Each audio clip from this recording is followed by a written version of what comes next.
Frères et sœurs, quel vrai bonheur de vous retrouver. Et cette fois-ci pour la vidéo numéro 129. Alors je vous salue de tout mon cœur, toutes et tous, dans le nom du Seigneur Jésus-Christ, que l'onction de Dieu descende sur vous et sur moi en particulier, sur vous pour bénir vos oreilles, sur moi pour le faire sur ma bouche, et que nous allions ensemble nous promener, si j'ose dire, nous plonger dans cette vidéo numéro 129 pour tirer toute la quintessence dont nous avons besoin pour vivre dans la victoire. Alléluia! Alléluia! Soyez bénis, bénis, toutes et tous, de tout mon cœur je vous le dis, dans la douceur du Seigneur. Alors, vidéo numéro 129, ça vous le saviez déjà, avec pour titre « Afin, pour ne pas limiter le Saint-Esprit ». Ah, pour ne pas limiter le Saint-Esprit, frères et sœurs. Alors, je vais tâcher de vous décrire, pour ne pas limiter le Saint-Esprit, les 4 niveaux de présence du Saint-Esprit dans l'existence humaine, dans ce monde, sur cette terre. On va voir ça.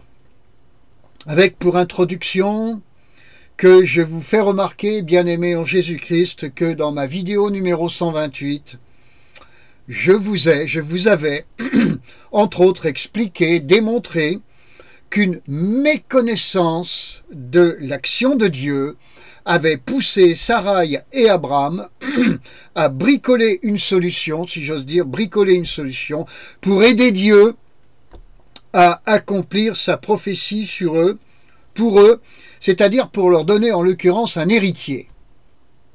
Ainsi, pourrais-je déjà vous faire remarquer, il nous faut humblement admettre que ce genre de dérapage survient régulièrement, pour ne pas dire tous les jours, dans l'Église du Seigneur. On va aider le Saint-Esprit. On va aider le Seigneur à accomplir une prophétie, on va l'aider. Voilà. Alors, frères et sœurs en Christ, mon oreille a entendu certains enseignements qui affirment que dans la Nouvelle Alliance, le Saint-Esprit, en quelque sorte, n'agit que par le croyant né de nouveau. Ces enseignements, ou cet enseignement, déclare que ce qui était extérieur dans l'Ancienne Alliance est devenu intérieur dans la Nouvelle Alliance, intérieur aux croyants. C'est-à-dire, le Saint-Esprit, oui, mais seulement dans le croyant, seulement dans le corps des croyants qu'est l'Église.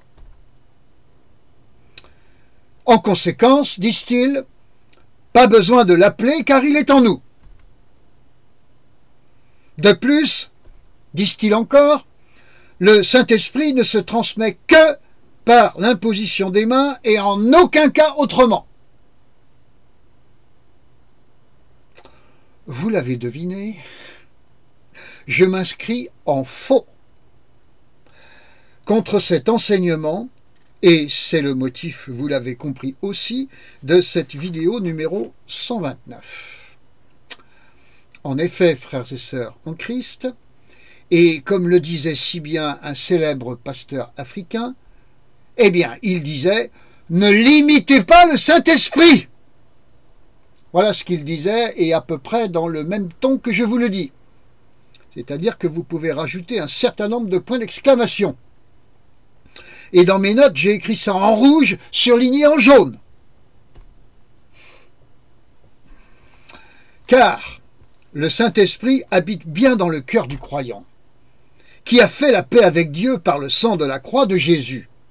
Mais ce n'est pas là sa seule demeure terrestre, ni le seul niveau auquel il se trouve, auquel il opère. Et à bien y regarder, nous pouvons détecter 4 niveaux où le Saint-Esprit se trouve et où il est susceptible du moins de se trouver. Il est vital, bien-aimé en Christ, pour le croyant, de le savoir et de le vivre, de l'expérimenter, de le concevoir. C'est vital. J'ajouterais qu'une spiritualité en Christ qui ne prend pas en compte ces 4 niveaux est une spiritualité non aboutie, sans potentialité, ou sous-potentialisée plus exactement, donc infirme. Infirme. Êtes-vous en accord avec l'idée d'être des chrétiens infirmes? Est-ce que ça vous plaît de vous concevoir en tant que chrétien infirme? Est-ce que c'est acceptable? Non, je pense. Alors voudriez-vous, dans ce cas, dans votre infirmité, en venir à tenter de bricoler, comme Sarah et Abraham l'avaient fait, bricoler, pour aider Dieu à dérouler ses plans, soi-disant? Ou, je l'espère, voulez-vous plutôt, c'est-à-dire plus sérieusement, reconnaître, identifier la personne et l'œuvre du Saint-Esprit comme n'acceptant aucune limite, d'aucune nature que ce soit? Frères et sœurs, je vais vous le dire comme je le pense. Je vais vous le dire comme je le pense. Les théologies qui prétendent cloisonner, limiter le Saint-Esprit aux seuls humains nés de nouveau, eh bien ce genre de théologie, écoutez bien ce que je vais vous dire, qu'elle aille au diable, cette théologie, qu'elle aille au diable. D'autant qu'elle vient de lui. Je demande pardon au Seigneur, l'Esprit, pour toutes les fois où je le limite. Et pour tout enseignant, tous les enseignants, notamment dans le monde francophone, qui prétendent que le Saint-Esprit n'est qu'intérieur aux croyants et qu'il n'est pas nécessaire, voire une perte de temps, de l'appeler. La vérité, frères et sœurs, est que le Saint-Esprit est en nous, en effet, mais aussi sur nous, autour de nous et dans l'atmosphère, c'est-à-dire les nuées. Le Seigneur reviendra sur les nuées.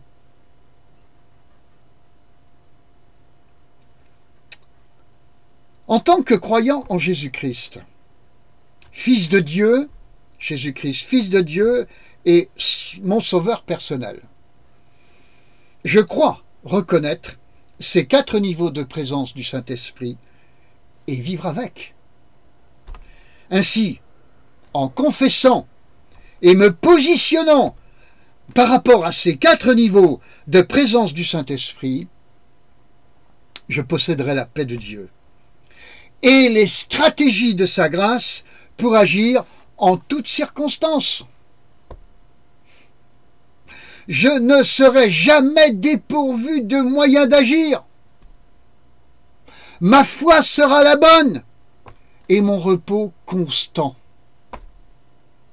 Pas mal quand même, non? Le premier niveau, je vous ai parlé de 4 niveaux. Le premier niveau est bien sûr le Saint-Esprit en nous. En Actes chapitre 2, verset 4, à la Pentecôte, par exemple, les disciples furent remplis du Saint-Esprit. Notez qu'il s'agit là de la présence intérieure du Saint-Esprit qui nous transforme. Le deuxième niveau, c'est le Saint-Esprit sur nous, comme on le voit dans Acte 4, verset 33. Cette présence extérieure est une grande grâce qui va nous permettre de servir le Seigneur avec une grande puissance. Le troisième niveau, c'est le Saint-Esprit dans les lieux assez immédiats à nous, c'est-à-dire autour de nous. Nous voyons cela dans Acte 4, versets 30 et 31. Que se passe-t-il dans ces deux versets? Eh bien, il se passe ceci. Ils sont tous unis, ces chrétiens, pour appeler la main de Dieu, afin qu'ils se produisent. Ils appellent la main de Dieu, afin qu'ils se produisent des signes de puissance qui sont ceux du Saint-Esprit. Qu'est-ce que cette main de Dieu? Mais c'est la présence de Dieu, qui sur terre ne se manifeste que par le Saint-Esprit, ou encore la présence d'anges. Ainsi, nous voyons dans Acte 4, verset 30, que des gens déjà habités du Saint-Esprit, qui avaient été remplis du Saint-Esprit, l'appellent pourtant afin qu'il se manifeste extérieurement, ceci pour satisfaire à l'essor du royaume de Dieu, là où se trouvent ces chrétiens. Dans Acte 4, verset 31, ces chrétiens, notez-le bien, obtiennent pleinement de Dieu la réponse à leurs prières, car le lieu où ils étaient assemblés trembla de la présence du Saint-Esprit, qui en profite pour les remplir à nouveau. Amen. Je vous ai mentionné le lieu où ils étaient assemblés trembla de la présence du Saint-Esprit. Le lieu, troisième niveau. C'est écrit, c'est incontestable. Conclusion de ces deux versets. Je vous conseille de fuir tout enseignement qui vous affirme qu'il ne faut pas appeler le Saint-Esprit sous prétexte que nous l'avons déjà. Fuyez ces enseignements-là. Frères et sœurs, si je fais une synthèse de ces trois premiers points, je peux dire ceci, je l'ai un peu déjà dit en substance. Le premier point, le Saint-Esprit agit en moi pour me transformer, pour me sanctifier. Deuxième point, le Saint-Esprit agit sur moi pour que je serve le Seigneur.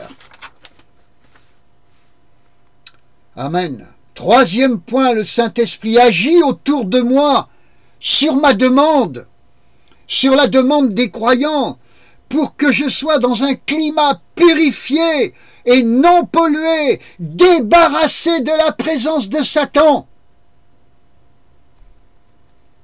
On ne va pas s'en plaindre, ni s'en dispenser. Il faut être raisonnable. Et maintenant, venons-en à ce quatrième niveau. Je vous ai parlé de 4 niveaux de présence du Saint-Esprit. Ce niveau qui concerne l'atmosphère. L'atmosphère. Dans Jean chapitre 3, verset 8, Jésus dit à Nicodème que le vent, c'est-à-dire en grec l'esprit, souffle où il veut. Et il lui fait remarquer sa présence, qui est incontrôlable fondamentalement. On ajoutera, entre parenthèses, Genèse chapitre 1, verset 2. L'Esprit de Dieu planait. Et dans la Nouvelle Alliance, il ne planerait plus. C'est écrit dans la Nouvelle Alliance que le Saint-Esprit ne plane plus parce qu'il est tombé sur les croyants. C'est écrit ça dans la Nouvelle Alliance. Mais si c'est écrit, c'est où? Alors, c'est nulle part. J'ai lu moi aussi le Nouveau Testament. Et croyez-moi, pour lire la Bible, il y a quelque chose qu'il faut faire. C'est demander les lunettes du Saint-Esprit. Ça se passera mieux. Alors, pour en revenir à Jean chapitre 3, verset 8, avec ce dialogue de Jésus avec Nicodème, où Jésus lui fait remarquer l'incontrôlabilité, le fondamental du Saint-Esprit, qui est un vent qui vient d'où il veut, qui va où il veut, etc. eh bien, je voudrais par là même vous poser une question, frères et sœurs. Pensez-vous sérieusement que cette description du Saint-Esprit par Jésus prend fin à la Pentecôte parce que désormais sa présence se limitera seulement aux croyants?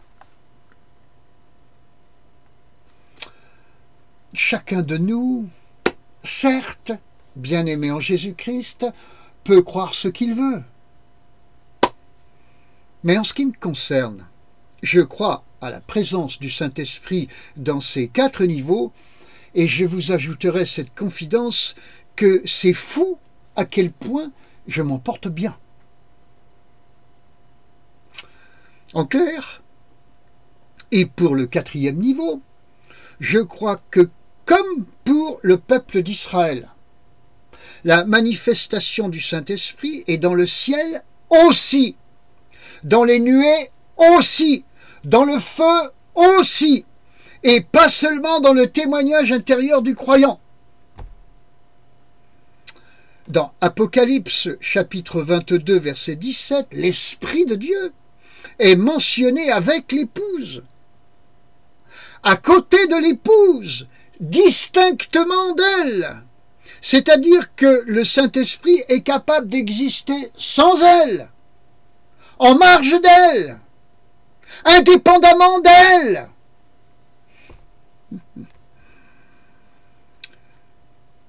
Je vous ajoute cette précision supplémentaire pour que les choses soient bien claires pour vous, que je crois que le ministère du Saint-Esprit dans la Nouvelle Alliance n'annule pas le ministère du Saint-Esprit dans l'Ancienne Alliance.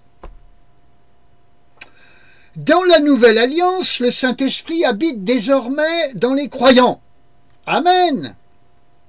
Mais cette intériorité du Saint-Esprit dans les croyants n'annule pas l'extériorité et les extériorités du Saint-Esprit qui figurent dans l'Ancienne Alliance. Car cette prétention à la disparition du ministère extérieur du Saint-Esprit dans la Nouvelle Alliance n'est, je vous le rappelle, formellement déclaré, signalé nulle part dans le Nouveau Testament. Cette doctrine qui prétend à la présence du Saint-Esprit seulement dans les croyants est, je vous le rappelle, démoniaque. Car elle rabaisse son action, son rayonnement et sa puissance. Et cette vue des choses, que je qualifie de démoniaque, je la qualifie ainsi parce qu'elle ne fait que les affaires de Satan, sûrement pas celles du Seigneur, ni celles des croyants, malheureusement. Frères et sœurs, comprenez-le bien. Tout ce qui réduit Jésus est démoniaque. Et c'est strictement la même chose pour le Saint-Esprit. Le Saint-Esprit est Dieu. Peut-il être contenu que dans les croyants? Ceux qui le prétendent sont des infirmes dans leur foi. Ceux-là tiendront-ils face au temps à venir? Or, il se trouve que le Saint-Esprit va envoyer son feu pour nous purifier justement et entre autres dans notre conception de lui. Cette purification va donner lieu à des cris. Les cris de ceux qui se repentiront d'avoir enseigné le peuple avec des inepties dangereuses, qui ne font qu'affaiblir les chrétiens.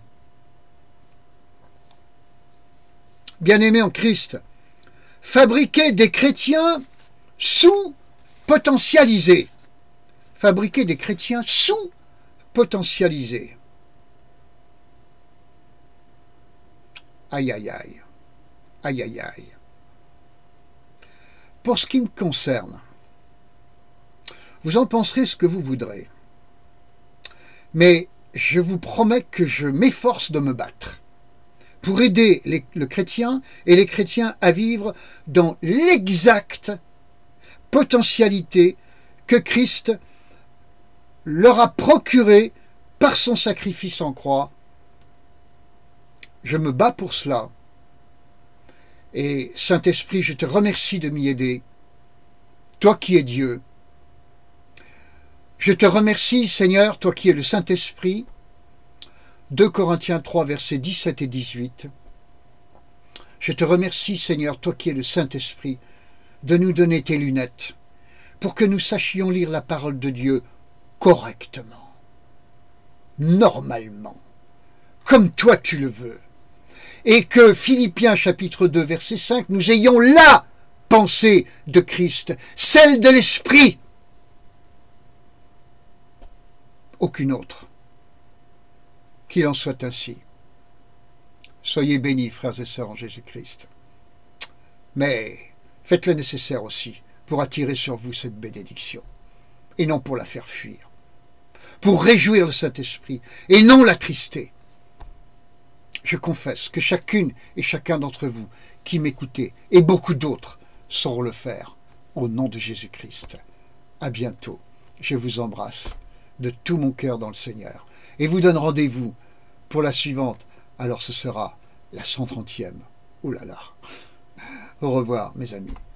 La grâce de Dieu sur vous, la vraie, la pure, l'authentique, celle que Christ nous a acquise à la croix du Golgotha. Amen, amen, amen.